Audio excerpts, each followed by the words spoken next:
Welcome back. If you just joined us watching Channels Television, celebrating 21 years of professional broadcasting, this is a News at 10, a reminder of our major stories tonight. House of Representatives suspends its former Appropriation Committee chairman for breach of House practices. Abdul Mumin Jibrin dismisses decision as inconsequential. Edo State governorship election records large turnout as polls are judged peaceful. Motion on jurisdiction stalls trial of the Senate President, his deputy, and two others over allegations of forgery. And world leaders pay tribute to former Israeli Prime Minister and President Shimon Peres, who died at the age of 93.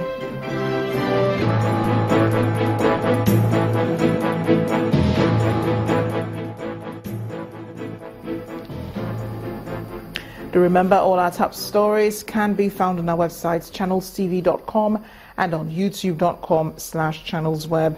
Log on to m.channelstv.com to view us live on a mobile device. You can also download the Channels TV app for Android, iOS and Windows phones from their respective stores.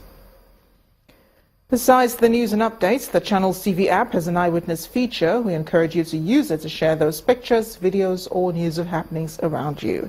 Just install the app, then type in swipe to reveal the Eyewitness menu and follow the instructions.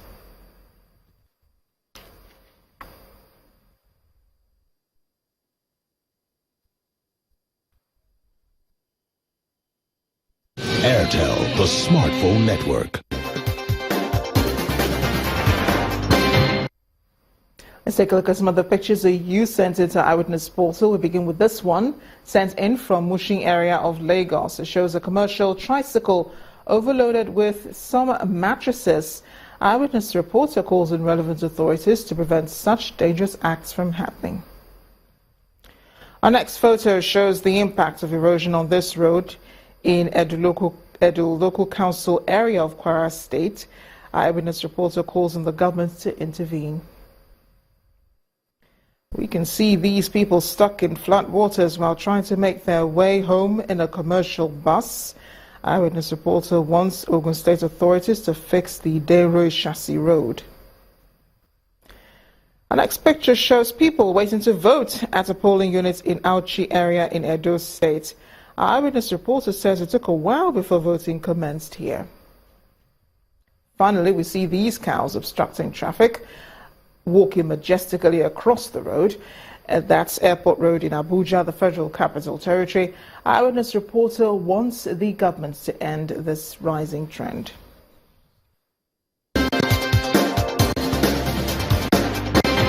Airtel, the smartphone network.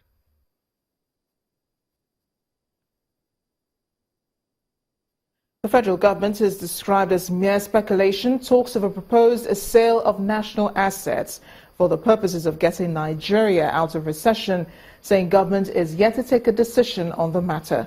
Speaking to State House correspondents after the Federal Executive Council meeting, the Minister of Information and Culture, Alhaji Lai Mohammed, said it was only discussed and endorsed as a medium-term expenditure framework and remains a suggestion. Our correspondent, Omelogo Nadi, reports.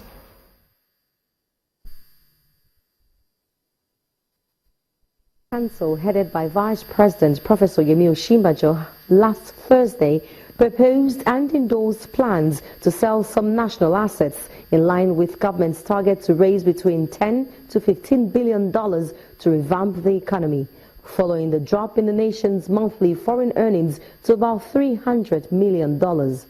The proposed sale was swiftly rejected by the Senate in a thorough debate at its plenary, just as the Nigeria Labour Congress threatened to embark on mass protests against the proposed sale.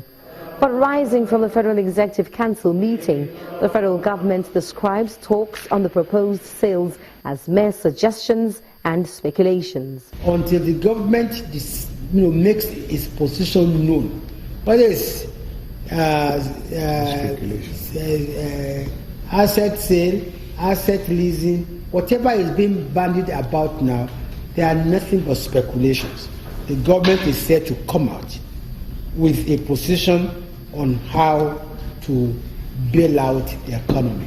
The Federal Executive Council meeting also approved 3 memos: the National Water Policy, the National Irrigation Policy, and a draft National Water Resources Bill, all aimed at tackling the numerous water challenges in the country.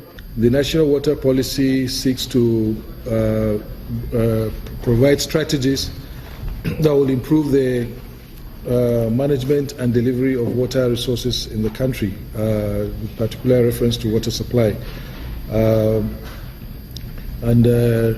It's followed by the enabling law, that is the National Water Resources Bill, which essentially consolidates all the existing laws so that we have a standard national water law. The Water Resources Minister is positive that the 3 bills and policy will help Nigeria bridge the gap in the sector and enhance Nigeria's current agricultural production agenda and the National Irrigation Policy Roadmap 2030.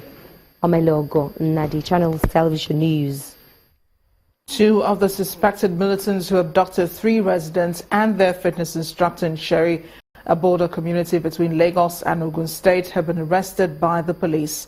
Both suspects were arrested by operatives of the IGP's Intelligence Response Team in Ore Town, Ondo State. According to the police, one of these suspects confessed to the crime, explaining that he got 1.2 million naira as his share of the total ransom money of 12 million naira paid by the victims' families. The residents and their instructor were on a routine exercise in the early hours of Saturday, September 17th, when the kidnappers came in a boat through the creeks and forcefully took them away. It's time to go to Abuja now, where Linda Kebe is standing by with more on the news at 10. Hi, Linda. Hello, Amarachi. The Vice President of India, Professor Hamid Ansari, has advocated international legal reforms to combat terrorism. Vice President Ansari also advocates stronger international cooperation to curb the supplies of arms and financing of global terrorist movements. Professor Ansari made the call at the National Defense College in Abuja, Nigeria's Federal Capital Territory.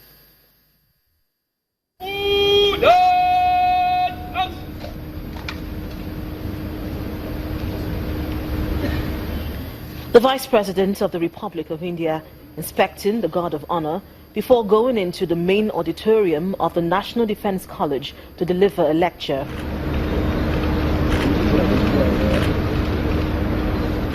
First, the commandant of the college explains the importance of having the Indian Vice President around.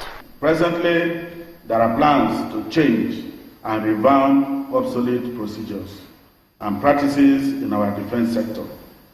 There are also plans to redefine training curriculum and methods in all our military training institutions in line with the present-day security realities. The Indian Vice President's lecture is on emerging security imperatives in the context of Nigeria-India relations. He advocates international law reforms to curb arms supplies and financing of terrorist groups. We need to restructure the international legal framework such as by adopting a comprehensive convention on international terrorism. Societies that stand for peace and humanity have to increase their cooperation and strengthen efforts to prevent the supply of arms to terrorists, disrupt terrorist movements, and curb and criminalize terrorist financing. He also calls for a stronger bilateral relationship between the two countries as they seek international help to counter terrorism. Considering the diverse security challenges of our times, stronger India-Nigeria relations would not only be mutually beneficial but would also add to regional and global security. There is a long existing military and economic relationship between Nigeria and India. India helped in the establishment of the National Defense Academy in Kaduna in 1964. Since then, both countries continue to have cross-border training for military officers. The trial of the Senate President, Dr. Bukola Saraki, his deputy Ike Ekweremadu, has again stalled at the Federal High Court in Abuja. At the resumed hearing, counsel to the federal government, Ali Umar, told Justice Yusuf Halilu that he is not prepared to proceed with the trial. He said a motion dated September 26th, questioning the court's jurisdiction, has just been served on him, and he needs time to adequately respond. However, counsel to the defendants rejected the application and asked the court to delay proceedings. The matter was fixed specifically for hearing. We came ready to listen to the witnesses to be called by the prosecution and see what evidence, if any, they have in support of the charges. And we were surprised that the prosecution was rather more concerned with motions for dismissal of the charge, which is a good thing because really the charges we feel should not have been brought at all. So the adjournment to the 7th of October will give us the opportunity to persuade the court that these charges need to be thrown out immediately. But we had pending applications. Still ahead on the news at 10, global oil prices jump 6% as OPEC members agree to cut output to 32.5 million barrels per day in November. That's in business news. Join us again.